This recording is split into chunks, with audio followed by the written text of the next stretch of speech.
So there's some of the changes. Imagine you're on a night out, you're just planning ahead a little bit. These are some of the little changes and habits you can take on a weekend or on a birthday night out. Because let's face it, folks, I don't know about you, but every other weekend is a celebration like Easter, Paddy's Day, Christmas, birthday, stag do's, nephews, nieces' birthdays, all that stuff, your own birthday. There's always something coming up. So it's very, very hard to find a certain amount of time to say, right, I'm going to eat no takeaway, I'm not going to party, I'm going to abstain from drink, I'm going to abstain from going out.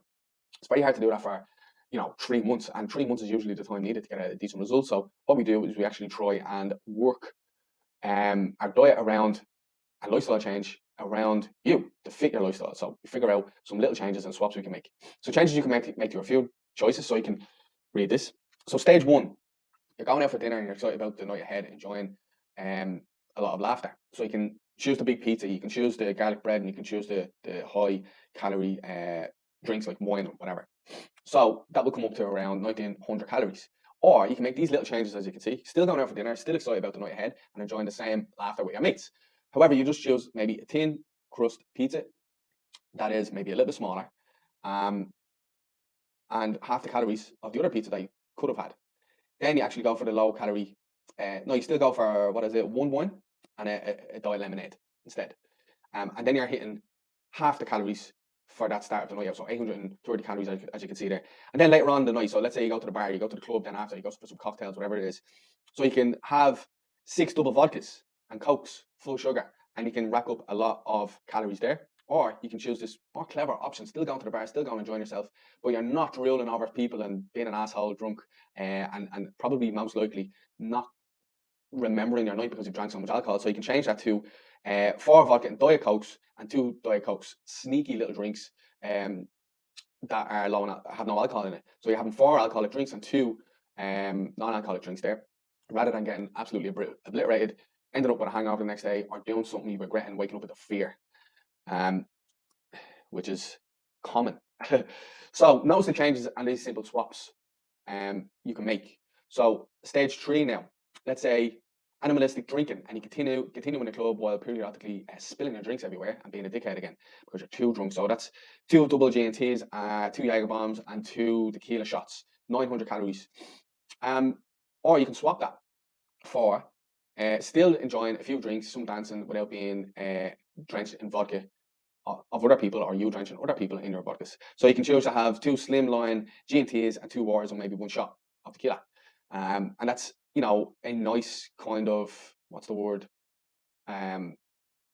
Alternative to getting absolutely pissed, consuming loads of calories, plus it's actually cheaper, so you're not going to be hitting your wallet too hard the next day and checking out your bank account and crying almost.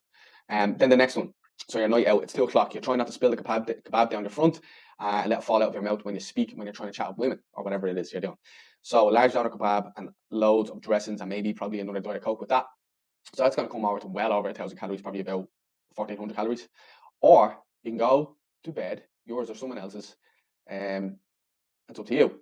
So you can actually burn calories. If you're not pissed drunk, if you're not smelling a kebab, you're more likely to click with your loved one, your partner, whatever, or someone else if you're just enjoying yourself and having fun. So changes are needed to get results. Obviously, if you keep doing the same thing, you're going to get the same results. So these are little alternatives that you can make that aren't depriving you of having a life and drinking and enjoying yourself on the weekends. As you can see, you can still enjoy your favorite party foods and drinks with good balance and massively reduce your calories intake, therefore helping you achieve your fat loss that you're looking to achieve. So also the so-called healthy protein, high fiber snacks. This is a bonus little lesson that I really wanted you to realize as well. Typically a marketing, so when you see high protein snacks or high fiber snacks, they're usually a marketing trick to help you spend more on a product that's usually less quality actually than your cheaper option. So here's some more examples of that. So marketing tricks for high protein foods and food swaps for better options. So you can see here you have your smoothie, innocent smoothie. It's claiming to be high in protein, and that's probably around 2.30, 2.50, or even €3 in euros. And then you have your high protein without the marketing, which is just a bottle of milk. It's usually way cheaper, and it'll have more protein in it for you as well. So you have your little protein oat bites here as well, usually more expensive, probably €1.50. And with the sesame snaps there, for example, you have roughly the same protein and cheaper, which is nice. Instead of having a high protein chocolate bar, you could just go for Snickers, which is way cheaper and tastier, and it has a decent amount of protein in it as well, usually less calories too, and less processed junk in it, actually, believe it or not. So continued, you have your high protein Mars bar, or you can just go for low fat cheeses. You know, probably not as nice, but it's cheaper and you're getting way more protein. So, you know, don't forget about those, you know, normal cheese, baby bells, or whatever it is. So that you don't have to go for the marketed high protein Mars bars or chocolate bars.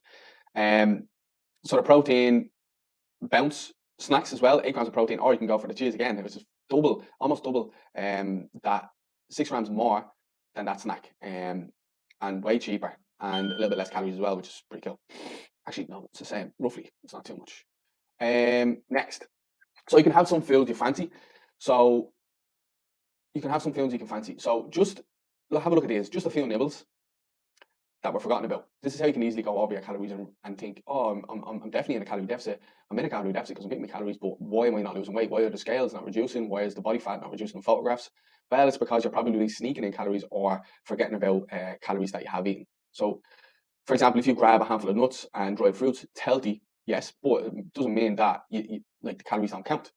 You can see this same glazed donut has less calories, but you might feel guilty for having a donut compared to mixed fruit and nuts, whereas the donut will probably be more satisfying for you, less calories, and it won't fuck up your diet. So yeah, that can be a good way to look at it as well. So enjoying snacks, you can see here the biscuits. You've racked biscuits and two Twix bars, you can go up to 1,244 calories. You rack those up. However, if you change up your biscuit options for lower calories, or just go for your single Twix, you've dramatically reduced your calorie intake. However, you've probably still satisfied your biscuit cravings, chocolate cravings in the exact same way, but you've just made a better choice. So you're still enjoying your snacks, but you're making a good swap.